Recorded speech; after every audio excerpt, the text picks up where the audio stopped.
ইয়াউমা উহুদিন, উহুদের দামামা বাজছে। সাহাবা কেরামগণ উহুদের যুদ্ধের ময়দানে যাওয়ার জন্য প্রস্তুতি গ্রহণ করছেন। এমতো অবস্থায় এক ব্যক্তি তার বাম হাতের মধ্যে কিছু খেজুর রেখেছেন। ভালো করে বুঝুন, বাম হাতে কিছু খেজুর রেখে একটা করে খাচ্ছেন, আর ওই মানুষটি আল্লাহর নবীকে প্রশ্ন করছেন। এখানে বুঝার কিছু জিনিস রয়েছে। বাম হাতে খেজুর রেখে খাচ্ছেন আর আল্লাহর নবীকে বলছেন, আর আইতা ইন কুতিলতু ফাইনা আনা ইয়া রাসূলুল্লাহ। খেজুর খাচ্ছেন আর বলছেন, হে আখিরি জামানার নবী, আপনার অভিমত কি? আমি যদি যুদ্ধ করে হত্যা হয়ে যাই তাহলে ফাইনা না, আমার স্থান কোথায় এটা আপনি বলে দিন। দেখুন, খেজুর খাচ্ছেন। সর্বশ্রেষ্ঠ মানুষ নবীকে জিজ্ঞাসা করতেন এভাবে। আল্লাহর নবী একবারও ধমকালেন না যে এই ব্যক্তি, তোমার এত বড় সাহস, কিবা বেয়াদব, তুমি খেজুর খাও আর আমাকে জিজ্ঞাসা করো। তিনি হচ্ছেন আখিরি জামানার নবী, একবারও ধমক দিলেন না। আল্লাহর নবী সুন্দর করে শুনলেন। ফালকা, আল্লাহর নবী বললেন যে, আল্লাহর নবীকে বললেন, ইয়াউমা উহুদের যুদ্ধে ওই মানুষটি একটা করে খেজুর খাচ্ছেন আর আল্লাহর নবীকে বলছেন, আর আইতা ইন কুতিলতু ফাইনা আনা ইয়া রাসূলুল্লাহ। হে আখিরি জামানার নবী, উহুদ যুদ্ধের ময়দানে গিয়ে যুদ্ধ করে যদি আমি নিহত হয়ে যাই, কুতিলতু, আমি যদি নিহত হয়ে যাই, ফাইনা আনা, আমি কোথায় যাব, আমার স্থান কোথায়? আল্লাহর নবী বললেন, ফিল জান্নাহ, জান্নাতে চলে যাবে। ওয়াল্লাহি, আল্লাহর কসম করে বলছি, ফালকা তামারাতিন কুন্না ফি ইয়াদিহি, তার হাতের মধ্যে যতগুলো খেজুর ছিল ক্ষিপ্র গতিতে নিক্ষেপ করে উহুদের যুদ্ধের ময়দানে উন্মুক্ত তরবারি নিয়ে যুদ্ধ করে। সুম্মা কাতালা হাত্তা কুতিলা, অসংখ্য কাফেরদের মাথাকে দ্বিখণ্ডিত করে ওই মানুষটি হত্যা হয়ে গেল। সাহাবা কেরামগণ বলে, ইয়া রাসূলুল্লাহ, যে মানুষটি বাম হাতের মধ্যে খেজুর নিয়ে এতক্ষণ আপনাকে প্রশ্ন করেছিলেন, এই মানুষটি শহীদ হয়ে গিয়েছে। আল্লাহর নবী বললেন, হুয়া ফিল জান্নাতে, ওই মানুষটি জান্নাতে প্রবেশ করেছেন। সুবহানাল্লাহ। আপনি চিন্তা করেছেন, যদি ওই মানুষটি মনে করত খেজুরটা আগে খেয়ে নেই, ওই মানুষটি যদি মনে করতো আরো আগে দেখি মুসলমানরা বিজয়ী হয় নাকি কাফেররা বিজয়ী হয়, শেষে নাই গিয়ে আমি যুদ্ধ করব, দেরি করেছেন না, খুব দ্রুততার সাথে ক্ষিপ্র গতিতে যুদ্ধ করার কারণে ওই মানুষটি শাহাদাতের মর্যাদা পেয়ে গিয়েছেন। বলি সকলেই সুবহানাল্লাহ। ভাইয়েরা আমার, বলার উদ্দেশ্য, আর দেরি করা যাবে না। আপনার হজ ফরজ হয়েছে, আর দেরি করা যাবে না। আপনার মেয়েটির বয়স 7 বছর, আর দেরি করা যাবে না। নামাজের ট্রেনিং দিতে হবে। আপনার মেয়েটির বয়স 10 বছর, আপনি ফজরের সালাত পড়তে আসেন, মেয়েটির শরীরের উপরে কাঁথা কিংবা কম্বল দিয়ে আর আসা যাবে না। মেয়েটিকে উঠাতে হবে, আম্মু তুমি ওঠো, তুমি নামাজ পড়ো, তুমি সালাত আদায় করো, আমরাও সালাত আদায় করি। আর ওয়াইফকে এত ভালোবাসা দেখানো যাবে না যে ওয়াইফের শরীর খারাপ, আমি নামাজ পড়তে যাচ্ছি, আমি ফজরের সালাত আদায় করার জন্য আমি সামনের কাতারে গিয়ে সালাত আদায় করলাম, আমি আমার ওয়াইফের শরীরের মধ্যে আমি কম্বল কিংবা কাঁথা রেখে চলে আসলাম। আপনি সত্যিকার আপনার ওয়াইফকে ভালোবাসেন না। আমি নুরুল আলম বলে যাচ্ছি, আপনি আপনার ওয়াইফের উপরে, আপনি আপনার বাচ্চার উপরে অবিচার করলেন, কিয়ামতের কাঠগড়ায় সন্তান আপনার বিপক্ষে দাঁড়াবে ইনশাআল্লাহ। আল্লাহ রাব্বুল আলামিন মহাগ্রন্থ আল কোরআনে তাই বলেন, যারা ঈমান আনয়ন করেছে, সৎ কাজ করেছে, আখিরি জামানার নবী মুহাম্মদ রাসূলুল্লাহ সাল্লাল্লাহু আলাইহি ওয়াসাল্লামের উপরে যখন এই আয়াতটি অবতরণ করা হয়, আল্লাহর রাসূল যখন বললেন, তখন সাহাবা কেরামগণ আনন্দে উদ্বেলিত হয়ে গেলেন যে আল্লাহ আমাদের মেহমানদারি করবেন। এটা তো বিশাল একটি কথা। আপনি মনে রাখবেন, আল্লাহ রাব্বুল আলামিন বলেছেন যে যারা ওই জান্নাতের ভেতরে চলে যাবে, জান্নাতের ভেতরে যাওয়ার পরে, জান্নাতুল ফেরদাউসে যাওয়ার পরে ওই মানুষটি কিন্তু আর ব্যাক হতে চাবে না। লা ইয়াবগুনা আনহা হিওয়ালা, জান্নাতুল ফেরদাউসে যখন চলে যাবে, কানাত লাহু জান্নাতুল ফেরদাউসে নুজুলা, যে আল্লাহ রাব্বুল আলামিন তাদের জন্য যে জান্নাতুল ফেরদাউসের ব্যবস্থা করে রেখেছেন, লা ইয়াবগুনা আনহা হিওয়ালা, জান্নাতুল ফেরদাউস এত সুন্দর একটি স্থান, যেই স্থান থেকে মানুষ আর ফিরে আসতে চাবে না। আমি আপনাদের নিকটে প্রশ্ন করি, যেটি হচ্ছে, জান্নাত কয়টি? জান্নাত একটি, দরজা 8টি। তাহলে দেখুন, জান্নাত একটি, দরজা 8টি। আল্লাহ নবী সাল্লাল্লাহু আলাইহি ওয়াসাল্লাম বলেছেন, ইন্না ফিল জান্নাতি মিয়াতু দারাজা, জান্নাতের স্তর রয়েছে 100টি। আবারও বলি, জান্নাত কয়টি? একটি। দরজা কয়টি? 8টি। এর স্তর কয়টি? 100টি। আল্লাহ রাসূল সাল্লাল্লাহু আলাইহি সাল্লাম বলেন, আ'লাহা, সবচেয়ে উঁচু স্থান হচ্ছে জান্নাতুল ফিরদাউস। সুবহানাল্লাহ। আর জোরে বলি সুবহানাল্লাহ। আল্লাহ নবী সাল্লাল্লাহু আলাইহি ওয়াসাল্লাম বলেন যে জান্নাত একটি, দরজা 8টি, এর স্তর হচ্ছে 100টি। এর চেয়ে সবচেয়ে উঁচু স্থান কোনটি? জান্নাতুল ফিরদাউস। আরশের নিচে একটি জান্নাত রয়েছে, এটা হচ্ছে জান্নাতুল ফিরদাউস। এর একদিকে চলে গিয়েছে নদীর ফোয়ারা, একদিকে পানির ফোয়ারা, আর একদিকে চলে গিয়েছে মধুর ফোয়ারা, আর একদিকে চলে গিয়েছে সেই মিষ্টি পানির ঝর্ণা দ্বারা অসংখ্য সুন্দর একটি স্থান জান্নাতুল ফিরদাউস। এ কারণে আল্লাহর রাসূল বলেছেন, যদি আল্লাহর কাছে নিবৃতে একাগ্র অবস্থায় তুমি যদি জান্নাত যেতে চাও, তাহলে আল্লাহকে বলবে, আল্লাহুম্মা ইন্নী আসআলুকাল জান্নাতুল ফিরদাউস। হে আল্লাহ, আমি তোমার নিকটে জান্নাতুল ফিরদাউস চাচ্ছি। আখিরি জামানার নবী বলেন, তুমি যদি জান্নাত চাও, তাহলে আল্লাহর কাছে সর্বোত্তম জান্নাত জান্নাতুল ফিরদাউস চাও। সুবহানাল্লাহ। কাজী আল্লাহর নবী বলেছেন, যারা সুন্দর আমল করে, যারা সত্যিকারে ঈমান আনয়ন করেছে, সৎ কাজ করেছে, আপনি মনে রাখবেন আল্লাহ তাকে জান্নাতুল ফিরদাউসে সুন্দর করে মেহমানদারির ব্যবস্থা করে রেখেছেন। যে চক্ষু কোনোদিন এই জান্নাতকে দেখেনি, যে কান কোনোদিন এই জান্নাতের শব্দ শুনিনি, যে জান্নাতের একটা সুন্দর অবস্থা কোনো সময় কোনো হৃদয়ে কল্পনা করতে পারেনি, এরকম জান্নাত আল্লাহ রাব্বুল আলামিন ভালো আমলকারীদেরকে আল্লাহ রাব্বুল আলামিন দিয়ে দেবেন।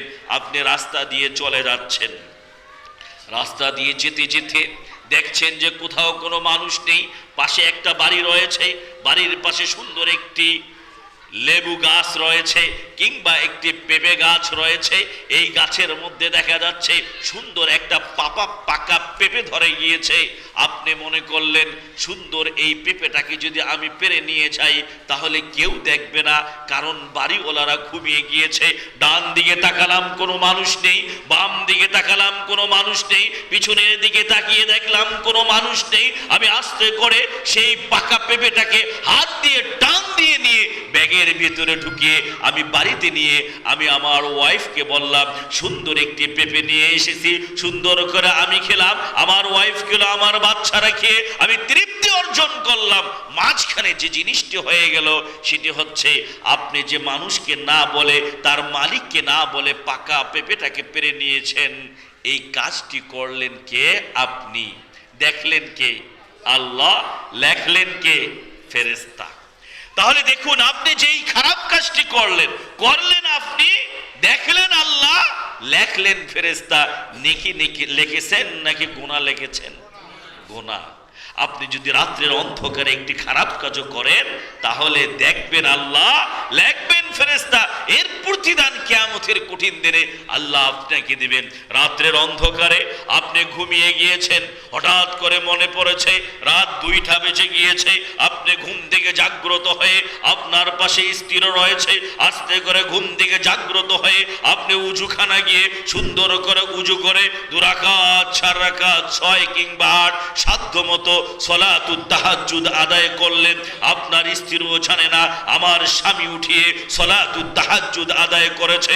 আপনার পাশে সন্তানটি রয়েছে, সেও কোনোদিন দেখেনি আমার বাবা এরকম সুন্দর করে রাত্রের অন্ধকারে উঠে উজু করে সলাতুত তাহাজ্জুদ আদায় করে। আজ পর্যন্ত আমার ওয়াইফ জানে না। জানেন আপনি? দেখেছেন কে? লিখেছেন কে? ফেরেশতা।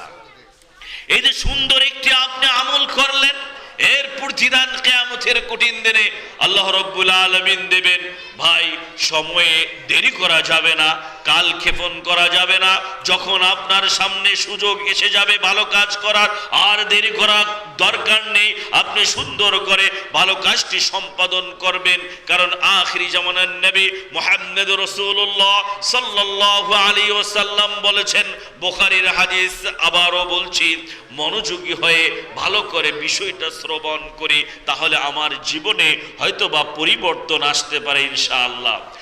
আল্লাহর রাসূলের সাহাবী عن أبي هريرة رضي الله عنه قال আবু হুরায়রা রাদিয়াল্লাহু আনহু হতে বর্ণিত তিনি বলেন قال رسول الله صلى الله عليه وسلم আখিরি জামানের নবী মুহাম্মদ রাসূলুল্লাহ সাল্লাল্লাহু আলাইহি ওয়াসাল্লাম ইরশাদ করেন বাদিরু বিল আ'মালি তোমরা আমলগুলোকে ভালো কাজগুলোকে কম্পিটিশনের মাধ্যমে প্রতিযোগিতার মাধ্যমে তোমরা তাড়াতাড়ি সম্পাদন করো কারণ কি আল্লাহর রাসূল সাল্লাল্লাহু আলাইহি ওয়াসাল্লাম বলেছেন বাদিরু বিল আ'মালি ফিতানান কাকিতাইল লাইলিল মুজলিমি ইউসবিহুর রাজুলু মুমিনান ওয়া ইউমসি কাফিরা ওয়া ইউমসি মুমিনান ওয়া ইউসবিহু কাফিরা এমন একটি সময় এসে যাবে আল্লাহর নবী সাল্লাল্লাহু আলাইহি ওয়াসাল্লাম বলেছেন আল্লাহর রাসূলের সাহাবী আবু হুরায়রা রাদিয়াল্লাহু আনহু হতে বর্ণিত তিনি বলেন শুনে রাখো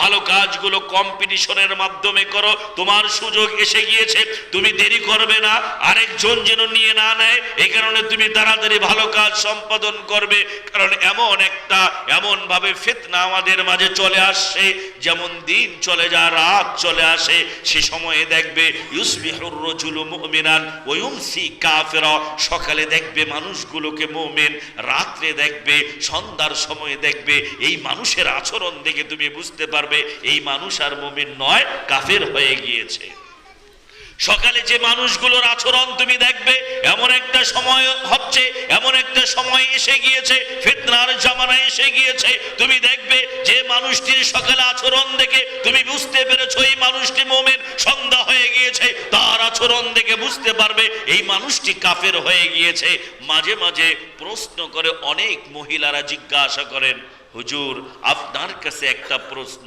হ্যাঁ বলেন কি প্রশ্ন যে প্রশ্ন হচ্ছে আমার স্বামী আলহামদুলিল্লাহ সকালে উঠে নামাজ আদায় করে দুপুরে নামাজ আদায় করে বিকালে নামাজ আদায় করে অর্থাৎ 4 ওয়াক্ত নামাজ ঠিকমতো আদায় করে কোন সময় 5 ওয়াক্ত নামাজ ঠিকমতো আদায় করে আমার স্বামীকে অনেক মানুষেরা ভালো জানেন এলাকার মানুষেরা মনে করে এই মানুষটি সৎ চরিত্রবান কিন্তু আমি ওয়াইফ হিসাবে আপনাকে একটা প্রশ্ন করতে চাচ্ছি সেটি হচ্ছে রাত যখন গভীর হয়ে যায় রাত যখন 11টা বাজে আমার হাজবেন্ড বের হয়ে যায় বাড়ি থেকে আমি আমার হাজবেন্ডকে জিজ্ঞাসা করি তুমি কোথায় যাচ্ছ হাজবেন্ড আমাকে বলে না আমি পরবর্তীতে জানতে পেরেছি আমার স্বামীর একটি বদঅভ্যাস রয়েছে সেটা হচ্ছে রাতের অন্ধকারে গভীর রজনীতে একটি জায়গায় গিয়ে আমার স্বামী জুয়া খেলে ভাইয়েরা আমার দেখুন এই মানুষের সকালের আচরণ দেখে কোনো মানুষ বুঝতে পারতো না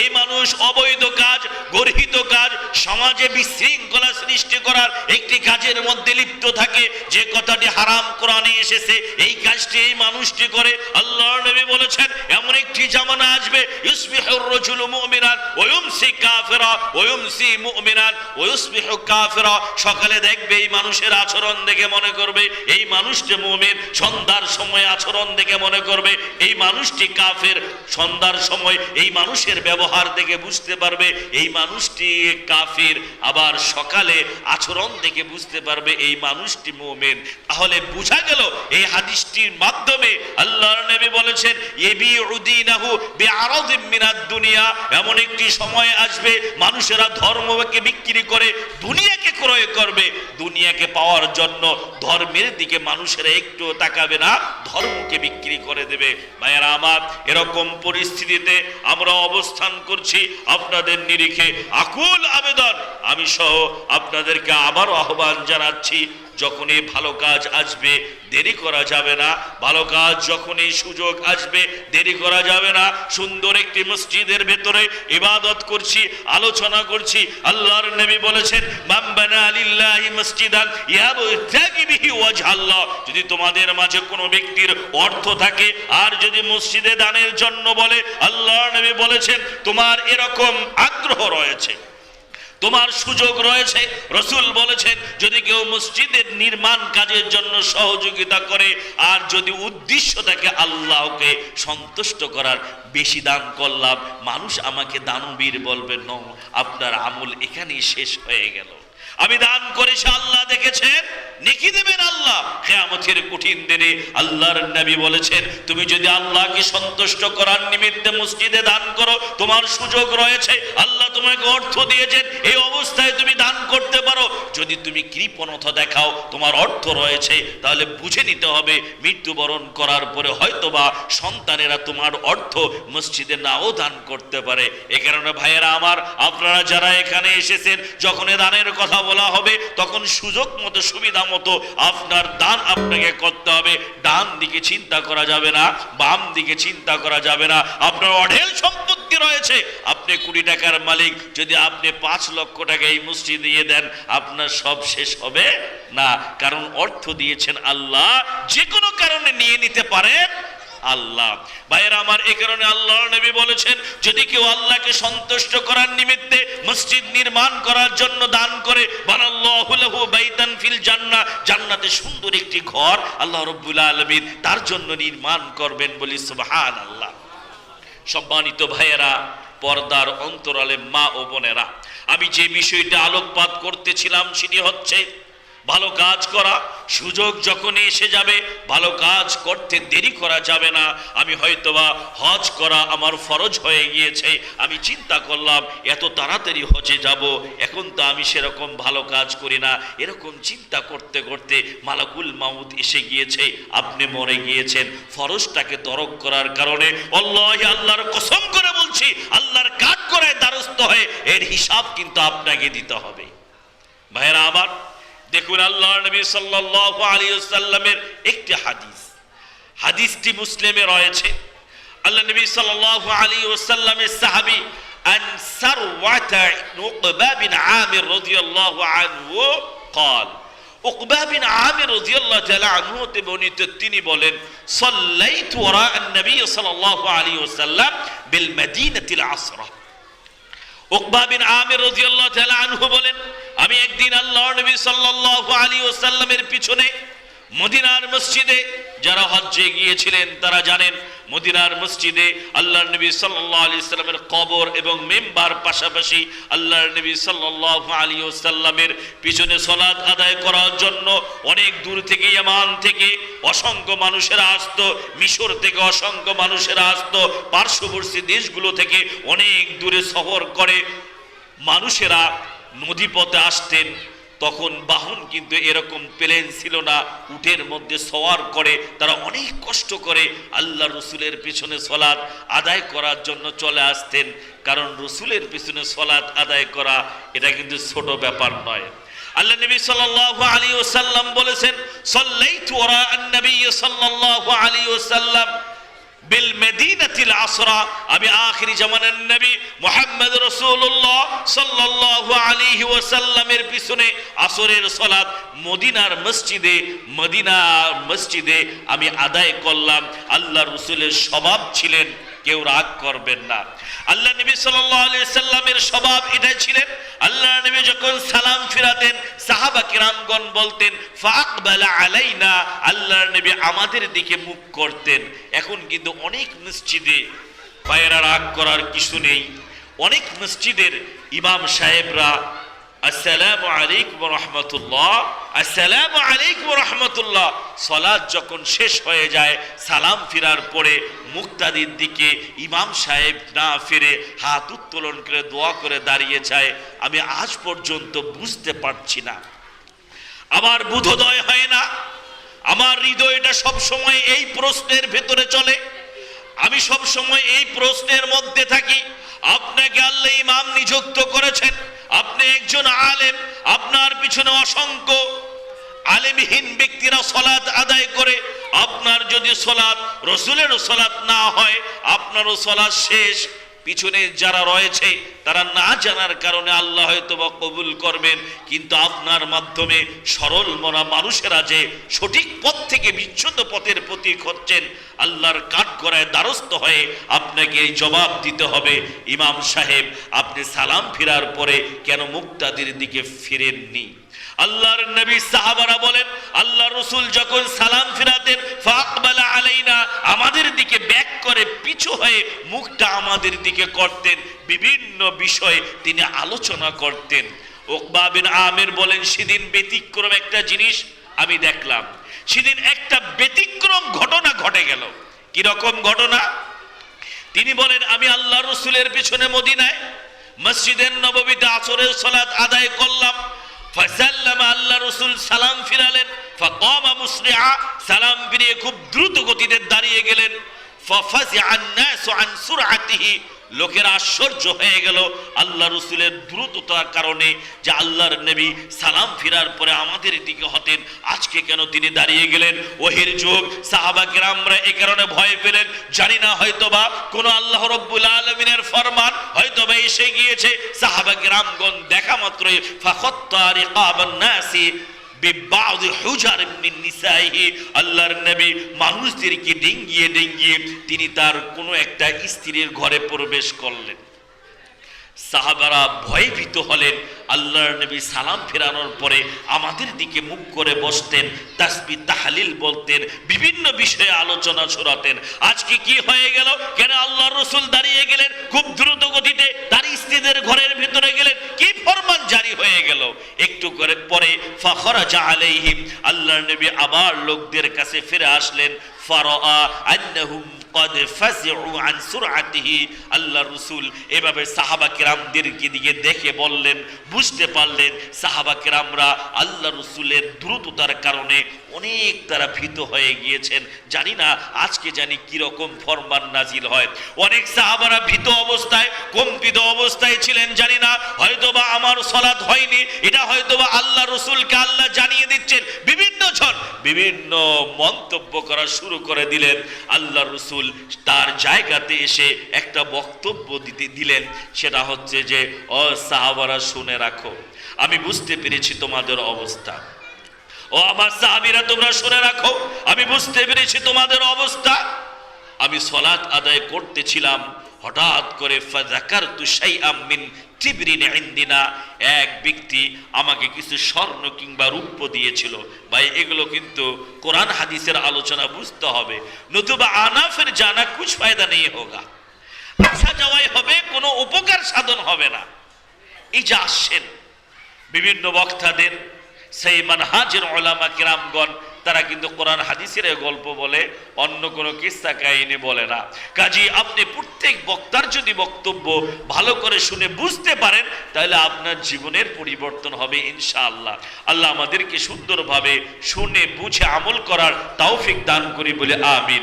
মা বোনেরা, আপনারা শব্দ করবেন না, সুন্দর করে মনোযোগ হয়ে আপনারা আলোচনা শ্রবণ করুন। আমি বিশেষভাবে সুন্দর করে আলোচনা শ্রবণ করার জন্য অনুরোধ জানাচ্ছি।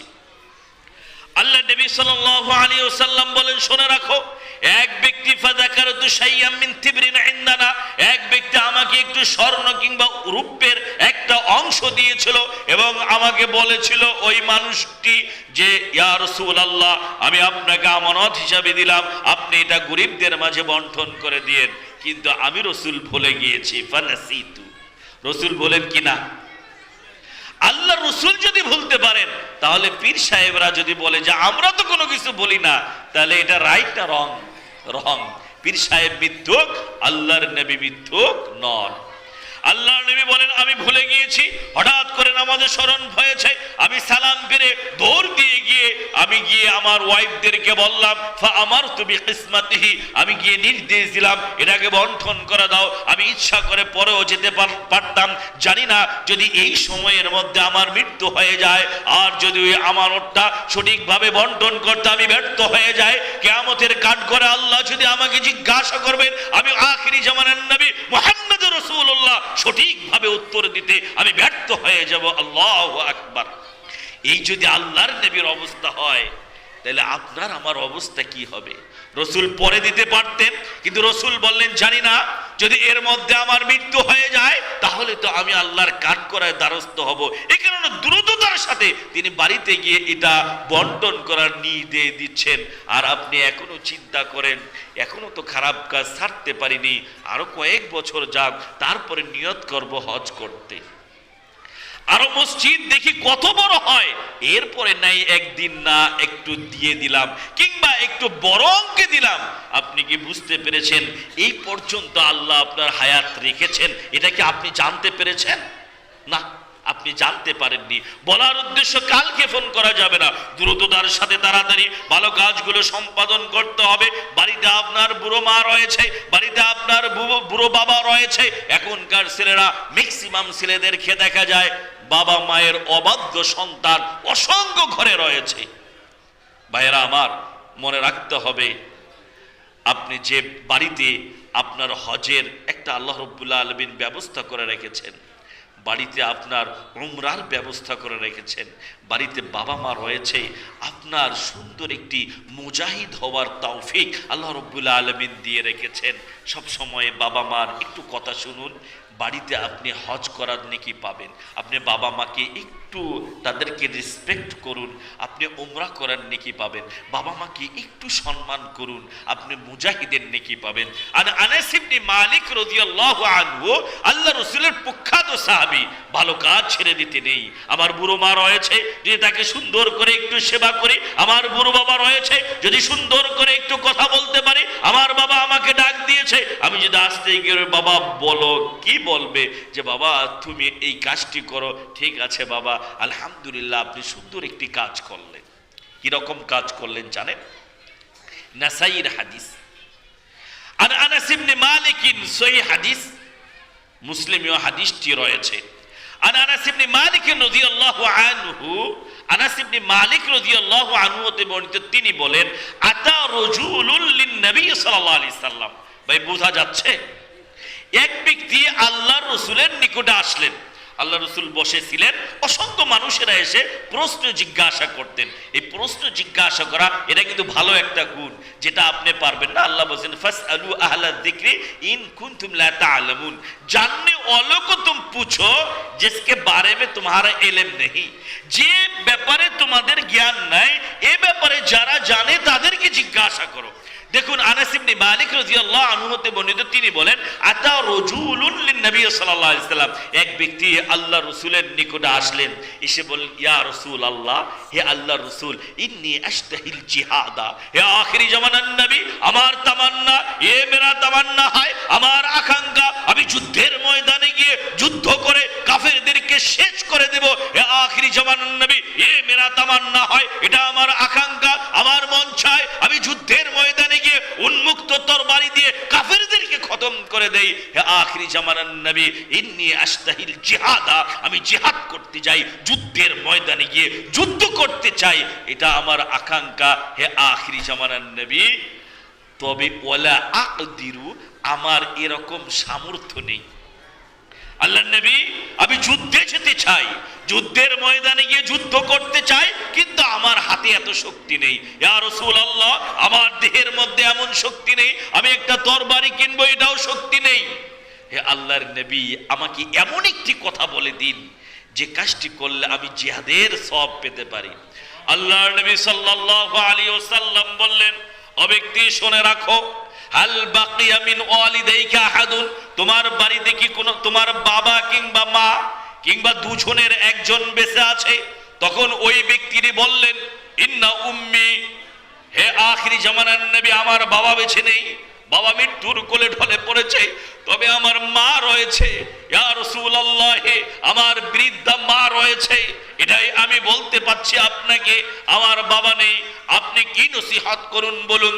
আল্লাহর রাসূল সাল্লাল্লাহু আলাইহি ওয়াসাল্লাম বলেছেন, যাও ফাআবিলিল্লাহ ফি বিররিহা, তোমার মায়ের সেবা করো। ফাইদা ফাআলতা যালিক, হে ব্যক্তি শুনে রাখো, তুমি যদি তোমার মায়ের সেবা করতে পারো, আমি রাসূল বলছি ফাআনতা হাজ্জুন, তুমি হজ না করার পরেও আমি রাসূল বলছি আল্লাহ তোমাকে হজের নেকি তোমার আমলনামায় দান করে দেবেন। সুবহানাল্লাহ। আল্লাহর নবী বললেন, হে ব্যক্তি শুনে রাখো, আমি আখিরি জামানার নবী বলছি, তুমি যাও তোমার মায়ের সেবা করো। তুমি যদি মায়ের সঠিকভাবে সেবা করতে পারো, তাহলে আমি আখিরি জামানার নবী বলছি, ফাইদা ফাআলতা যালিক, তুমি যদি এটা করতে পারো, ফাআনতা মুতামিরুন, উমরা করলে যত নেকি হয়, তোমার টাকা নেই তুমি উমরা করতে পারছো না, উমরা করলে যত নেকি হয়, তুমি তোমার মায়ের সেবা করেছো। আখিরি জামানার নবী বলেন, ততটুকু নেকি আল্লাহ তোমার আমলনামায় দিয়ে দেবেন। সুবহানাল্লাহ। আল্লাহর নবী বললেন, ও ব্যক্তি শুনে রাখো, তুমি যদি তোমার মায়ের সেবা করতে পারো, তুমি যদি তোমার মায়ের সেবক হতে পারো, ফাইদা ফাআলতা যালিক, এটা যদি তুমি করতে পারো, আমি রাসূল তোমাকে বলছি ফাআনতা মুজাহিদুন, তুমি মুজাহিদের নেকি আল্লাহ রাব্বুল আলামিন তোমার আমলনামায় দান করবেন। বলি সুবহানাল্লাহ। ভাইরা আমার, দেখুন মায়ের সেবা করলে, বুড়ো মা রয়েছে, আজকে কি অবস্থা, হয়তোবা মা বাবা একটু ভুল করতে পারে, আপনাকে মেনশন করতে হবে, আপনাকে ঠিক করতে হবে। আপনার যতটুকু বয়স, বাবা মায়ের কিন্তু ততটুকু বয়স নেই। আপনার বয়স হচ্ছে 30, আপনি ইয়াং একটা ছেলে, আপনার ব্রেনের প্রখরতা রয়েছে, আপনার হাতের মধ্যে ক্ষিপ্রতা রয়েছে, আপনার পায়ের মধ্যে গতি রয়েছে, আপনি বাক স্বাধীনতার মধ্যে আপনি ঢুকে রয়েছেন, আপনি বিশুদ্ধভাবে কথা বলতে পারেন। কিন্তু আপনার বয়স 30, আপনার কি বাবার বয়সও 30? না। আপনার বয়স 40, আপনার কি বাবার বয়স 40? না। আপনি এটার মধ্যে যোগ করে দিন 20 বা 30। আপনার যদি বয়স 30 হয়, তাহলে মায়ের বয়স ধরতে হবে 50। আপনার বয়স যদি 40 হয়, তাহলে বুঝতে হবে বাবার বয়স 60। তাহলে 60 বছরের একটা বুড়ো মানুষ কিছু একটি বলতেই পারে, এটাকে তোমাকে মাথা পেতে গ্রহণ করতে হবে। ও দেহাতি ব্যক্তি, শুনে রাখো, তুমি যদি এই কাজটি করতে পারো, তাহলে আমি রাসূল বলছি তুমি হজের, উমরার এবং মুজাহিদের নেকি তুমি পেয়ে যাবে। সুবহানাল্লাহ। ভাইরা আমার, আমি বলতেছিলাম ভালো কাজ করতে কালক্ষেপণ করা যাবে না। আল্লাহর নবী সাল্লাল্লাহু আলাইহি ওয়াসাল্লামের আরেকটি হাদিস শুনুন। হাদাসানা, আল্লাহ নবী সাল্লাল্লাহু আলাইহি ওয়াসাল্লামের এক সাহাবী, তিনি আবু মুসা আল আশআরী রাদিয়াল্লাহু তাআলা আনহুর ছেলে, তিনি হাদিসটি বর্ণনা করেন যে আমার আব্বা একটা হাদিস বর্ণনা করেছেন। ভাই ভালো করে বুঝি, আবু মুসা আল আশআরী রাদিয়াল্লাহু তাআলা আনহুর ছেলে, তিনি হাদিস বর্ণনা করেন। আবু সাঈদ ইবনে আবি বুরদা তার নাম, তিনি বলেন সামি'তু আবি ইউহাদ্দিসু, আমার বাবা হাদিস বর্ণনা করেছেন, আমি আমার বাবার কাছে হাদিস শুনেছি। আমার বাবা বলেছেন, শুনে রাখো, আন্নাহু আব্দুল্লাহ ইবনে ওমর, আব্দুল্লাহ ইবনে ওমর ওয়া রাজুলুন ইয়ামানিয়ুন ইয়াতুফু বিল বাইত। শুনে রাখো, আব্দুল্লাহ ইবনে ওমর রাদিয়াল্লাহু আনহু এবং আরেক ব্যক্তি, ইয়ামান থেকে আগত একজন ব্যক্তি, ওয়া রাজুলুন ইয়ামানিয়ুন ইয়াতুফু বিল বাইত। আব্দুল্লাহ ইবনে ওমর রাদিয়াল্লাহু তাআলা আনহু কাবার মধ্যে তওয়াফ করে বসে আছেন, মাকামে ইব্রাহিমের পাশে 2 রাকাত সালাত আদায় করে বসে আছেন। ওয়া রাজুলুন ইয়ামানিয়ুন ইয়াতুফু বিল বাইতি, ইয়ামান থেকে একজন আগত ব্যক্তি, সেও তওয়াফ করছে। ওয়া হামালা উম্মুহু ওয়ারা যহরি, পিঠের মধ্যে তার মাকে বেঁধে সুন্দর করে তওয়াফ করছে। সে ব্যক্তি মনে করছে আমি আমার মাকে পিঠের মধ্যে নিয়ে হজ করতে এসেছি, তওয়াফ করছি, মনে হচ্ছে আমি মনে হয় সঠিক জিনিসটা আদায় করতে পেরেছি। এই আনন্দে সে আব্দুল্লাহ ইবনে ওমরকে জিজ্ঞাসা করলেন, ইয়া ইবনা আদম, ইয়া ইবনা ওমর, হে আব্দুল্লাহ ইবনে ওমর, আমি আপনাকে একটা প্রশ্ন করতে চাই। আব্দুল্লাহ ইবনে ওমর বলেন, বলো। যে আমার প্রশ্ন হচ্ছে, ইনি আমার মা, মাকে আমি পিঠের মধ্যে রেখেছি, মাকে আমি নিয়ে এসেছি হজ করার জন্য। আমি যেখানে যাই, বুড়ো মাকে পিঠে নিয়ে যাই, মা যখন বলে পিঠের মধ্যে ব্যথা অনুভব করছে, তখন আমি ডান দিকে করে রাখি। আবার মা যখন বলে আমি ডান দিকে ব্যথা অনুভব করছি, আমি আমার মাকে বাম দিকে রাখি। হে ইবনে ওমর, আমি আমার মাকে কুশ্চিনকালেও কোনো কষ্ট দেইনি। আমার প্রশ্ন হচ্ছে, আমার মা আমার কাছে ইন্নিলাহা বাঈরুহাল মুদাল্লাল, আমার মা আমার কাছে একটা বাদ্য উটের ন্যায়। আরে অনেক সময় ইন উযইরাত রিকাবুহা, অনেক সময় উট তার বাহনকে রেখে চলে যায়, কিন্তু আমি এমন একজন ব্যক্তি, আমি আমার মাকে ছেড়ে কোনো সময় কোথাও চলে যাই না। হে আল্লাহ রাসূলের সাহাবী, আমি আমার মাকে ছেড়ে কোথাও চলে যাই না। আমি হজ করতে এসেছি, আমি আমার মাকে নিয়ে তওয়াফ করছি। আপনার কাছে আমার প্রশ্ন হচ্ছে, ইন্নী কদ জাযাইতুহা, আমি কি সঠিকভাবে আমি আমার মায়ের হক আদায় করতে পেরেছি? এটাই আমার প্রশ্ন। ইয়ামান ব্যক্তি প্রশ্ন করছেন যে আমার মাকে আমি এত আদর করছি, আমার প্রশ্ন হচ্ছে আমি কি আমার মায়ের সঠিকভাবে তার প্রতিদানকে আমি সঠিকভাবে আদায় করতে পেরেছি? ভাই প্রশ্ন বুঝেছেন নাকি গল্প করছেন? প্রশ্ন বোঝা যাচ্ছে ভাই? আপনারা বুঝতে পেরেছেন যে ওই মানুষটি বললেন যে আমি আমার মাকে পিঠের মধ্যে বেঁধে আমি ইয়ামান থেকে এসেছি, তওয়াফ করছি, হজ করছি, তাহলে ওই মানুষটি মনে করেছিল আমি আমার মায়ের এত বড় সেবক, আমি আমার মাকে এত সেবা করেছি, মনে হচ্ছে আমি আমার মায়ের খেদমত সঠিকভাবে আদায় করেছি, আমি আমার মায়ের হক মনে হচ্ছে সঠিকভাবে আদায় করেছি। এ কারণে ওই ব্যক্তি গিয়ে আব্দুল্লাহ ইবনে ওমরকে বললেন, ইয়া ইবনা ওমর, হে আব্দুল্লাহ ইবনে ওমর, ইন্নী কদ জাযাইতুহা, আমি কি আমার মায়ের সঠিকভাবে হক আদায় করতে পেরেছি?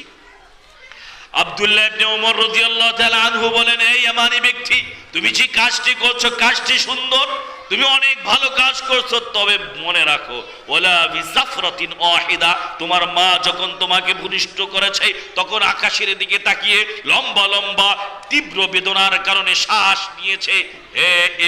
হে ইয়ামানি ব্যক্তি, তুমি একটি মাত্র শ্বাসেরও প্রতিদান তুমি দিতে পারোনি। আল্লাহু আকবার। এই ইয়ামানি ব্যক্তি, তুমি ভালো কাজ করছো, তোমার কাজটি অনেক প্রশংসার দাবি রাখে, তুমি মাকে অনেক সেবা করছো, তবে মনে রাখবে তোমার মা তোমাকে ভূমিষ্ঠ করার সময় যে বড় বড় নিঃশ্বাস নিয়েছে, ওয়ালা বিজাফরাতিন ওয়াহিদা, একটা নিঃশ্বাসেরও তুমি প্রতিদান দিতে পারোনি। কাজেই দুনিয়াতে কোনো সন্তান বাবা মায়ের প্রতিদান দিতে পারবে না। ভাইয়েরা আমার, বলতেছিলাম বাড়িতে বুড়ো মা রয়েছে, বলতুরি হতে পারে, এদিকে না তাকিয়ে মায়ের সেবক হতে হবে। বুড়ো বাবা রয়েছে, বলতুরির দিকে না তাকিয়ে বাবার সম্মান করতে হবে। তবে বাবা মাদের উচিত হবে কশিন কালেও যেন জাহান্নাম আপনি না করেন। সেটি হচ্ছে আপনার এক ছেলে আপনাকে খুবই ভালোবেসেছে, তাকে এক কাঠা জমি একটু বেশি করে দিলেন, অর্থ হচ্ছে আপনি জাহান্নামকে ক্রয় করে নিলেন। আপনি একটা ছেলেকে খুব ভালোবাসেন, ছেলে আপনাকে মেডিকেল নিয়ে গিয়েছিলেন, ছেলে আপনার মাথার মধ্যে তেল দিয়ে দিয়েছে, ছেলে আপনার পা অনেক মালিশ করে দিয়েছে, এটা ছেলে করেছে, নেকি পাবে ছেলে, দুনিয়াতে আপনাকে দিতে হবে না, তার ফলাফল দিবেন আল্লাহ। কোন কর্মেই যেন এরকম না হয় কোন বাবা মায়ের যে ওই ছেলেটা আমাকে বেশি আদর করেছিল, আমি তাকে এক কাঠা জমি দিয়েছি। এই কারণে হয়তোবা ছোট ছেলে মনে করেছে বড় ছেলেকে এক কাঠা বেশি দিল, বাবার সাথে আর কথা বলে না। এই কারণে বাবা মায়ের সাথে সন্তানের দূরত্বটা বেড়ে যায়। আমি আহ্বান জানাচ্ছি আজকের অনুষ্ঠান থেকে, আপনাদেরকে অনুরোধ করছি, কঠিন কালে এটা করে আপনি জাহান্নাম ক্রয় করবেন না। যদি আপনি আমি করে থাকি তাহলে আজ তওবা করে ওই জিনিসটা আবার সন্তানের কাছ থেকে ফিরে নিতে হবে। নু'মান বিন বাশির রাদিয়াল্লাহু তাআলা আনহু তার এক সন্তানকে নিয়ে গেলেন, নিয়ে গিয়ে বলে, ইয়া রাসূলুল্লাহ, এটা আমার সন্তান, আমি তাকে এতটুক জমি আমি তাকে লিখে দিয়েছি। আল্লাহর নবী বলেন, নাসাইর হাদিস, তোমার কি আরো কোনো সন্তান রয়েছে? বলেন, হ্যাঁ ইয়া রাসূলুল্লাহ, আরো সন্তান রয়েছে। তুমি কি তাকে এরকম দিয়েছো? না, যাও এর কাছে ফিরে নিয়ে সমানভাবে সন্তানদেরকে বন্টন করে দাও। তাহলে বোঝা গেল আমি হজ করেছি, আলহামদুলিল্লাহ, অনেক নেকি অর্জন করেছি। আরাফার ময়দানে গিয়ে বলেছিলাম, লাব্বাইক আল্লাহুম্মা লাব্বাইক, লাব্বাইক লা শারীকা লাক লাব্বাইক, ইন্নাল হামদা ওয়ান নি'মাতা লাক ওয়াল মুলক লা শারীকা লাক। আল্লাহকে বলেছিলাম, আল্লাহ তোমার কাছে আমি উপস্থিত, ইয়া রব্বুল আলামিন, সমূহ জিনিসের মালিক আল্লাহ তুমি, সমস্ত নিয়ামত আল্লাহ তোমার, আল্লাহ তোমার কাছে আমি উপস্থিত। চিৎকার করে তালবিয়া পড়ে এসেছি। আল্লাহর নবী বলেছেন, মান হাজ্জা, বুখারীর হাদিস, মান হাজ্জা লিল্লাহি, যে ব্যক্তি আল্লাহকে সন্তুষ্ট করার নিমিত্তে হজ করলো, হজ করে ফিরে আসলো, ফালাম ইয়ারফুস ওয়ালাম ইয়াফসুক, অশ্লীল কাজ বাদ দিয়ে দিল। আল্লাহর নবী বলেছেন, রাজাকা ইয়াউমি ওয়ালাদাতু উম্মুহু, সে যখন তার বাড়িতে ফিরে আসে এমন নিষ্পাপ হয়ে ফিরে আসে মনে হচ্ছে সে এখনই জন্মগ্রহণ করলো। সুবহানাল্লাহ। সম্মানিত উপস্থিতি ভাইয়েরা, পর্দার অন্তরালে মা ও বোনেরা, আমি নেক কাজের বিষয়ে, ভালো কাজ ছেড়ে দিতে নেই, সুযোগ পেলেই করতে হবে, এ সম্পর্কে আমি আলোচনা করতেছিলাম। শুনুন, বলার উদ্দেশ্য হচ্ছে, বাবা মা রয়েছে, আপনার বাড়িতে নেকি অর্জন করার সুযোগ রয়েছে, আর দেরি করা যাবে না, নেকিগুলো লুফে নিতে হবে। বাবা মা সারাদিন সেখানে থাকে, আর আপনাকে দেরি করা যাবে না। আরেকটি হাদিস বলছি, আল্লাহ রসুলের স্ত্রী আয়েশা সিদ্দিকা রাদিয়াল্লাহু তাআলা আনহা হতে বর্ণিত। আল্লাহ নবী সাল্লাল্লাহু আলাইহি সাল্লামের স্ত্রী আয়েশা, তিনি হচ্ছেন ইসলামের প্রথম খলিফা আবু বকর রাদিয়াল্লাহু তাআলা আনহুর মেয়ে। কি নাম? আয়েশা। আয়েশা মুকাসসিরুল হাদিস, তিনি অসংখ্য হাদিস বর্ণনা করতেন। আল্লাহু আকবার। করেছেন। আল্লাহর নবীর কাছ থেকে সরাসরি তিনি হাদিস শুনে এটা সাহাবা কিরামদেরকে বলতেন। একদিন আয়েশা সিদ্দিকা রাদিয়াল্লাহু তাআলা আনহা সাহাবাদেরকে একটা হাদিস শোনালেন। ভাইরা আমার মনোযোগী হন। আয়েশা সিদ্দিকা রাদিয়াল্লাহু তাআলা আনহাকে একটা হাদিস শোনালেন, সেটি হচ্ছে আয়েশা সিদ্দিকা রাদিয়াল্লাহু তাআলা আনহা বলেন, সামি'তু রাসূলুল্লাহ সাল্লাল্লাহু আলাইহি ওয়াসাল্লাম, আমি আল্লাহর নবী সাল্লাল্লাহু আলাইহি ওয়াসাল্লামকে ইয়াকুলু বলতে শুনেছি, তিনি বলেছেন যে দাখালতুল জান্নাতা, আল্লাহর নবী যখন মেরাজে গেলেন তখন জান্নাতে প্রবেশ করেছিলেন। আল্লাহ নবী বলেন দাখালতুল জান্নাতা ফাসামি'তু কিরাআতান, আমি জান্নাতে প্রবেশ করলাম, কোরআনের সুন্দর কণ্ঠ আমি শুনতে পেলাম। আলিফ লাম মিম যালিকাল কিতাবু লা রাইবা ফীহি হুদাল লিল মুত্তাকিন ইয়াসিন ওয়াল কুরআনিল হাকীম আর রহমান আল্লামাল কুরআন। আল্লাহ নবী বলেন দাখালতুল জান্নাতা, আমি জান্নাতে প্রবেশ করলাম, ফাসামি'তু কিরাআতান, আমি সুন্দর কোরআনের তিলাওয়াত আমি শুনতে পেলাম। তখন আমি জিবরিলকে বললাম, মান হাদা ইয়া জিবরাইল, হে জিবরাইল এই মানুষটি কে যার আমি কণ্ঠ এই জান্নাতে ঢুকে আমি পেলাম, সে দুনিয়াতে থেকে কিভাবে জান্নাতে প্রবেশ করলো? ভাই বিষয়টি বুঝতে পেরেছেন? আল্লাহ রাসূল বললেন যে আমি জান্নাতে প্রবেশ করে কোরআনের সুমধুর কণ্ঠ আমি শুনতে পেয়ে আমি জিবরাইল আলাইহিস সালাতু ওয়াস সালামকে জিজ্ঞাসা করলাম, মান হাদা ইয়া জিবরাইল, হে জিবরাইল এই মানুষটিকে? আল্লাহর নবী বললেন হারিসা ইবনে নু'মান, ইনি হচ্ছেন আপনার সাহাবী হারিসা ইবনে নু'মান। আল্লাহর নবী বলেন কানা বিররাম বিউম্মিহি, আল্লাহর নবী বলেন কাযালিকুমুল বীর, এভাবে আল্লাহ ভালো মানুষকে সম্মান করেন। ওয়া কানা বাররাম বিউম্মিহি, তিনি তার মায়ের সেবক ছিলেন। আমি রাসূল দেখেছি সে তার মাকে অনেক সেবা করেছিলেন, এই কারণে হয়তোবা আল্লাহ রাব্বুল আলামিন আমার আগে তার মৃত্যুবরণ করার পূর্বে আল্লাহ তাকে জান্নাতে প্রবেশ করিয়ে দিয়েছেন। সুবহানাল্লাহ। ভাইরা আমার দেখুন কত সুন্দর চমৎকার আল্লাহ নবী সাল্লাল্লাহু আলাইহি সাল্লামের হাদিসগুলো। তাহলে আমরা যে জিনিসটি বুঝতে পারলাম সেটি হচ্ছে মা রয়েছে আপনি মায়ের সেবা করুন, বাবা রয়েছে আপনি বাবার সেবা করুন। ভালো কাজে দেরি করা যাবে না, ভালো কাজ খুব দ্রুততার সাথে আপনি সম্পাদন করুন, দেখবেন আপনার এহকাল ভালো হবে এবং পরকালও আল্লাহ রাব্বুল আলামিন আপনার নাজাতের ফয়সালা করে দিবেন। আল্লাহ নবী সাল্লাল্লাহু আলাইহি ওয়াসাল্লামের একটি হাদিস, মুসলিমে হাদিসটি রয়েছে, আল্লাহ রাসূলের সাহাবী জাবির রাদিয়াল্লাহু তাআলা আনহু হাদিসটি বর্ণনা করেন। আর জাবির রাদিয়াল্লাহু আনহু قال, জাবির রাদিয়াল্লাহু তাআলা আনহু হতে বর্ণিত, তিনি বলেন দেখুন ভাই আপনার আমি আগেই বলেছি সুযোগ রয়েছে ভালো কাজ করার, কালক্ষেপণ করা যাবে না, আর ইন্তেজার করা যাবে না, আপনাকে আর অপেক্ষা করা যাবে না। জাবির রাদিয়াল্লাহু তাআলা আনহু হতে বর্ণিত, তিনি বলেন জা রাজুলুন ইলা নবী সাল্লাল্লাহু আলাইহি সাল্লাম, এক ব্যক্তি আল্লাহ রাসূলের কাছে আসলেন। ইয়াউমা উহুদিন, উহুদের যুদ্ধের দামামা বাজছে, সাহাবা কিরামগণ উন্মুক্ত তরবারি নিয়ে চতুর্দিকে পাহারা দিচ্ছেন। অসংখ্য সাহাবারা উহুদ যুদ্ধের জন্য প্রস্তুতি গ্রহণ করছেন। তারা উহুদ যুদ্ধের ময়দানে ক্ষিপ্র গতিতে যাওয়ার জন্য কাফেরদেরকে শেষ করার প্রস্তুতি গ্রহণ করছেন। ইসলামের পতাকা উড্ডীন করার জন্য তারা প্রত্যয় ব্যক্ত করেছেন। এরকম অসংখ্য সাহাবারা চতুর্দিকে ইয়াউমা উহুদিন, উহুদের দামামা বাজছে, সাহাবা কিরামগণ উহুদের যুদ্ধের ময়দানে যাওয়ার জন্য প্রস্তুতি গ্রহণ করছেন। এমতো অবস্থায় এক ব্যক্তি তার বাম হাতের মধ্যে কিছু খেজুর রেখেছেন। ভালো করে বুঝুন, বাম হাতে কিছু খেজুর রেখে একটা করে খাচ্ছেন, আর ওই মানুষটি আল্লাহর নবীকে প্রশ্ন করছেন। এখানে বুঝার কিছু জিনিস রয়েছে। বাম হাতে খেজুর রেখে খাচ্ছেন আর আল্লাহর নবীকে বলছেন আর আইথা ইন কুতিলতু ফাইনা আনা ইয়া রাসূলুল্লাহ, খেজুর খাচ্ছেন আর বলছেন হে আখিরি জামানার নবী আপনার অভিমত কি? আমি যদি যুদ্ধ করে হত্যা হয়ে যাই তাহলে ফাইনা না, আমার স্থান কোথায় এটা আপনি বলে দিন। দেখুন খেজুর খাচ্ছেন, সর্বশ্রেষ্ঠ মানুষ নবীকে জিজ্ঞাসা করতেন এভাবে।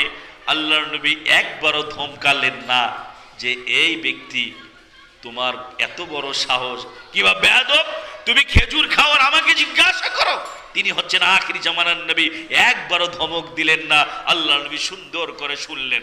ফালকা, আল্লাহর নবী বললেন যে আল্লাহর নবীকে বললেন ইয়াউমা উহুদের, উহুদের যুদ্ধে ওই মানুষটি একটা করে খেজুর খাচ্ছেন আর আল্লাহর নবীকে বলছেন, আরাইতা ইন কুতিলতু ফাইনা না ইয়া রাসূলুল্লাহ, হে আখিরি জামানার নবী, উহুদ যুদ্ধের ময়দানে গিয়ে যুদ্ধ করে যদি আমি নিহত হয়ে যাই, কুতিলতু, আমি যদি নিহত হয়ে যাই, ফাইনা না, আমি কোথায় যাব, আমার স্থান কোথায়? আল্লাহর নবী বললেন, ফিল জান্নাহ, জান্নাতে চলে যাবে। ওয়াল্লাহি, আল্লাহর কসম করে বলছি, ফাআলকা তামারাতিন কুন্না ফি ইয়াদিহি, তার হাতের মধ্যে যতগুলো খেজুর ছিল ক্ষিপ্র গতিতে নিক্ষেপ করে উহুদের যুদ্ধের ময়দানে উন্মুক্ত তরবারি নিয়ে যুদ্ধ করে, সুম্মা কাতালা হাত্তা কুতিলা, অসংখ্য কাফেরদের মাথাকে দ্বিখণ্ডিত করে ওই মানুষটি হত্যা হয়ে গেল। সাহাবা কেরামগণ বলে, ইয়া রাসূলুল্লাহ, যে মানুষটি বাম হাতের মধ্যে খেজুর নিয়ে এতক্ষণ আপনাকে প্রশ্ন করেছিলেন, এই মানুষটি শহীদ হয়ে গিয়েছে। আল্লাহর নবী বললেন, হুয়া ফিল জান্নাতে, ওই মানুষটি জান্নাতে প্রবেশ করেছেন। সুবহানাল্লাহ। আপনি চিন্তা করেছেন, যদি ওই মানুষটি মনে করত খেজুরটা আগে খেয়ে নেই, ওই মানুষটি যদি মনে করত আরো আগে দেখি মুসলমানরা বিজয়ী হয় নাকি কাফেররা বিজয়ী হয়, শেষে নাই গিয়ে আমি যুদ্ধ করব, দেরি করেছেন না, খুব দ্রুততার সাথে ক্ষিপ্র গতিতে যুদ্ধ করার কারণে ওই মানুষটি শাহাদাতের মর্যাদা পেয়ে গিয়েছেন। বলি সকলেই সুবহানাল্লাহ। ভাইয়েরা আমার, বলার উদ্দেশ্য, আর দেরি করা যাবে না। আপনার হজ ফরজ হয়েছে, আর দেরি করা যাবে না। আপনার মেয়েটির বয়স 7 বছর, আর দেরি করা যাবে না। নামাজের ট্রেনিং দিতে হবে। আপনার মেয়েটির বয়স 10 বছর, আপনি ফজরের সালাত পড়তে আসেন, মেয়েটির শরীরের উপরে কাঁথা কিংবা কম্বল দিয়ে আর আসা যাবে না, মেয়েটিকে উঠাতে হবে। আম্মু তুমি ওঠো, তুমি নামাজ পড়ো, তুমি সালাত আদায় করো, আমরাও সালাত আদায় করি। আর ওয়াইফকে এত ভালোবাসা দেখানো যাবে না যে ওয়াইফের শরীর খারাপ, আমি নামাজ পড়তে যাচ্ছি, আমি ফজরের সালাত আদায় করার জন্য আমি সামনের কাতারে গিয়ে সালাত আদায় করলাম, আমি আমার ওয়াইফের শরীরের মধ্যে আমি কম্বল কিংবা কাঁথা রেখে চলে আসলাম। আপনি সত্যিকার আপনার ওয়াইফকে ভালোবাসেন না। আমি নুরুল আলম বলে যাচ্ছি, আপনি আপনার ওয়াইফের উপরে, আপনি আপনার বাচ্চার উপরে অবিচার করলেন, কিয়ামতের কাঠগড়ায় সন্তান আপনার বিপক্ষে দাঁড়াবে ইনশাআল্লাহ। কারণ সন্তান বলবে, বাবা তুমি এটা কি কাজ করেছো? তুমি যদি আমাকে নামাজ শিক্ষা দিতে, তুমি যদি আমাকে সালাত পড়াতে, ওয়াইফ বলবে তুমি কি কাজ করেছো? তুমি যদি সত্যিকারে তুমি নামাজ পড়েছো, সালাত আদায় করেছো, তুমি আজকে জান্নাতে যেতে যাও, আমাকে যদি তুমি দাঁড় করাতে, তুমি যদি আমাকে জাগ্রত করাতে, তাহলে আমিও ফজরের সালাত আদায় করতাম। সেদিন কিন্তু স্ত্রী আপনার পক্ষে সাক্ষ্য দিবে না, বিপক্ষে সাক্ষ্য দিবে। কাজে সাবধানতা অবলম্বন করতে হবে। ভালোবাসার জায়গায় রাখতে হবে। এমন বেশি ভালোবাসা রাখা যাবে না যার মাধ্যমে ইবাদতের ত্রুটি হয়ে যায়। ভাইয়েরা আমার, আমি প্রত্যেক স্বামীদেরকে, যারা আমরা বিবাহ করেছি তাদেরকে আমি একনিষ্ঠভাবে আমি সহ একটু অনুরোধ করছি। আমি দেখেছি অনেক নারীদেরকে, তার চেহারা আমি কোনোদিন দেখি নাই, বোরকা পরে মাদ্রাসায় অনেক অভিভাবিকেরা চলে আসে, তার চোখ শুধু দেখেছিলাম, হাতও দেখা যায়নি, পাও দেখা যায়নি। কিন্তু আশ্চর্যের বিষয়ে বলতে হয়, অতীব পরিতাপের বিষয়ে বলতে হয়, ভারাক্রান্ত হৃদয় নিয়ে বলতে হয়, যখন বিবাহের অলিবার অনুষ্ঠানে গিয়েছিলাম, যখন খেতে বসেছি, পিছন দিক দিয়ে বারবার শব্দ আছে, উস্তাদকে একটু বেশি করে দাও, উস্তাদকে একটু বেশি করে দাও। আমি শুধু খাচ্ছি আর শুনছি, এত মহিলাটা কেন বারবার শুধু বলে উস্তাদকে একটু বেশি করে দাও। পেছনে একটু তাকালাম, একবার তাকালে সমস্যা নেই, তাকিয়ে দেখলাম সুদর্শন একবারে এত মেকআপ পরা একজন নারী, আমি তো এর আগে দেখি নেই। তখন ছেলেটাকে জিজ্ঞাসা করলাম, সে কে? বলে আমার আম্মু। নাউযুবিল্লাহ। এই আম্মুকে আমি দেখেছিলাম মাদ্রাসায়, কোনোদিন আমি তার চেহারা দেখি নেই। হাত মোজা ছিল, পা মোজা ছিল, কিন্তু বিবাহের দিন সে তার চেহারাকে প্রদর্শন করালো। অনুমতি দিয়েছেন কে? তার স্বামী। গুনাহগার হবেন কে? তার স্বামী। আপনি চিন্তা করেছেন কি ভুলটা আপনি করে ফেললেন? অনেকে মনে করি বিবাহ শাদীতে এগুলো বৈধ, একদিন তো অসুবিধা কি? নো ভাই, আপনাকে অভিভাবকের কাঠ করায় আপনাকে দাঁড়াতে হবে। আল্লাহর নবী বলেছেন, কুল্লুকুম রাঈন ওয়া কুল্লুকুম মাসউলুন আন রাইয়াতি। আপনি একজন অভিভাবক, আপনি রাখাল, আপনাকে কিয়ামতের দিন আল্লাহ কিন্তু জিজ্ঞাসা করবেন। আরেকটা হাদিস বলে আমি আমার বক্তব্য সমাপ্তির দিকে চলে যাচ্ছি। দেখুন, আমি বলতেছিলাম নেক কাজ, ভালো কাজ সময় সুযোগ হলে আর দেরি করতে নেই। দেখুন, আল্লাহ নবী সাল্লাল্লাহু আলাইহি ওয়াসাল্লামের সাহাবী, বুখারীতে হাদিসটি রয়েছে, عن أبي هريرة رضي الله عنه أن رسول الله صلى الله عليه وسلم قال অনেকগুলো হাদিস বললাম, যদি আপনারা একটু ভালো করে শুনে থাকেন তাহলে আমি মনে করি আপনার জীবনের একটু হলে পরিবর্তন হবে ইনশাআল্লাহ। আবু হুরায়রা রাদিয়াল্লাহু তাআলা আনহু হতে বর্ণিত, নিশ্চয় আল্লাহ রাসূল সাল্লাল্লাহু আলাইহি ওয়াসাল্লাম বলেন যে, আবু হুরায়রা বলেন যে আন্না রাজুলান সাআলান নবী সাল্লাল্লাহু আলাইহি ওয়াসাল্লাম, এক ব্যক্তি আল্লাহর নবীকে জিজ্ঞাসা করলেন, কি রকম? ইয়া রাসূলুল্লাহ, হে আল্লাহর রাসূল, আমি বলছি যেহেতু এটা কি নাম ভাই, এখানে আমরা যেখানে আছি এটা কি মসজিদ, মসজিদ না? আল্লাহ নবী সাল্লাল্লাহু আলাইহি ওয়াসাল্লাম বলেছেন আপনারা একটু প্রস্তুতি গ্রহণ করুন, এই মসজিদে আপনাদেরকে কিছু দিতে হবে।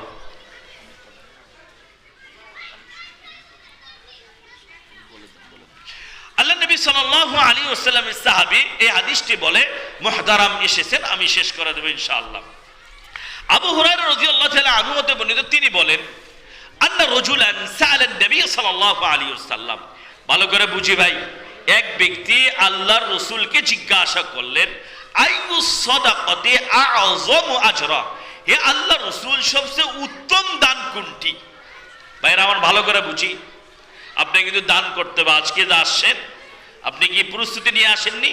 আসছি, 10 টাকাও কি পকেটে নেই? আছে, ইনশাআল্লাহ দিয়ে যাব। আল্লাহ নবী সাল্লাল্লাহু আলাইহি ওয়াসাল্লামকে জিজ্ঞাসা করা হলো আইয়ু সাদাকাতি আ'যামু আজরা, ইয়া রাসূলুল্লাহ সবচেয়ে উত্তম দান কোনটি? আল্লাহ নবী সাল্লাল্লাহু আলাইহি ওয়াসাল্লাম বললেন আনতা সাদাকা, তুমি দান করবে, ওয়া আনতা সহিহুন ওয়া শাহীহুন, তুমি সুস্থ, তুমি সবল, তোমার কোনো রোগ নেই, তুমি একবারে যুবক, তুমি সুস্থ রয়েছো, এখনো হেঁটে মসজিদে যেতে পারো, তুমি সুন্দর করে কথা বলতে পারো, এখনো তোমার বাক শক্তি রয়েছে, তোমার হাতের মধ্যে ক্ষিপ্রতা রয়েছে, পায়ে তোমার শক্তি রয়েছে। আল্লাহর নবী বলেছেন সুস্থ অবস্থায় তুমি দান করেছো। ওয়া আনতা সহিহুন ওয়া শাহীহুন ওয়া তাখশাল ফাকরা, তুমি যদি দান করো তাহলে ফকির হবা, দরিদ্র হবা তোমার ভয় রয়েছে। দেখুন কখন দান আল্লাহর কাছে গৃহীত হয়। আল্লাহ নবী বলেন তুমি সুস্থ রয়েছো, তুমি দান করছো। আল্লাহ নবী বলছেন যে তুমি সুস্থ, ওয়া আনতা সহিহুন ওয়া শাহীহুন তাখশাল ফাকরা, তুমি যদি দান করো, মনে করো যে আমার 10,000 টাকা রয়েছে, আমি যদি 5,000 টাকা দান করি তাহলে 5,000 টাকা আমার কমে যাবে। ওয়া তা'মুলুল গিনা, তুমি ধনী হওয়ার জন্য তোমার প্রবল আকাঙ্ক্ষা রয়েছে যে আমি 5,000 টাকা না দিয়ে যদি আমি পকেটে রেখে দেই তাহলে এটা তো আমার বৃদ্ধি পাবে। আল্লাহ নবী সাল্লাল্লাহু আলাইহি সাল্লাম বলেছেন ওয়ালা তুমহিল হাত্তা ইযা বালাগাতিল হুলকুম, এভাবে তুমি গরিমসি করতে করতে এমন পর্যায়ে যেন চলে না যায় যে তোমার মালাকুল মাউত এসে তোমাকে শেষ করে নিয়ে যাবে, বৃদ্ধ হয়ে গিয়েছো, এখন আর টাকা থেকে কোনো লাভ নেই। শুয়ে থেকে থেকে বলছি, ছেলে আমি যদি মারা যাই তাহলে এই জিনিসটা অমুককে দিও, ছোট ছেলেকে এটা দিও, বড় ছেলেকে এটা দিও। আল্লাহ নবী সাল্লাল্লাহু আলাইহি সাল্লাম বলেছেন, ওই ব্যক্তি বলছেন ফুলানুন কাযা ও ফুলানুন কাযা, এটা অমুককে দেবে, ওটা অমুককে দেবে। আল্লাহ নবী সাল্লাল্লাহু আলাইহি সাল্লাম বলেছেন তোমাকে আর বলতে হবে না, তুমি মরে গেলে তুমি বললেও সে পাবে, না বললেও ভাই সে পাবে। কাজে সুন্দর একটা চমৎকার হাদিস, এর দ্বারা বোঝা যাচ্ছে যে আপনার দানের হাতকে প্রসারিত করতে হবে। আপনি দান করুন, তাহলে কিয়ামতের কঠিন দিনে এই দান টিলা হিসাবে আপনাকে ডাকবে। সুন্দর করে এই দানগুলোকে আল্লাহ টিলা বানাবে, বলবে ইয়া আব্দাল্লাহ খুদ, হে বান্দা তুমি ধরো। তখন টিলাকে দেখে অনেক মানুষেরা চলে যাবে, এটা কে আমার পিছনে দৌড়ায়, আবার ডান দিকে টিলা ডাক দেবে ইয়া আব্দাল্লাহ খুদ হাদা, হে আল্লাহর বান্দা এটাকে ধরো। ওই বান্দা বলবে তোমরা কে? যে তুমি আল্লাহকে সন্তুষ্ট করার নিমিত্তে দুনিয়াতে দান করেছিলে, আল্লাহ এগুলো জমা করে করে টিলা আকারে করেছো, ও বান্দা তুমি এটা নিয়ে জান্নাতে চলে যাও। সুবহানাল্লাহ। আমরা দোয়া করি আজকের এই অনুষ্ঠানে যারা আয়োজন করেছেন তারা হয়তোবা অনেকে অসুস্থ, আল্লাহ তাদেরকে শিফায়ে কামেলা আজেলা দান করুন বলে আমিন।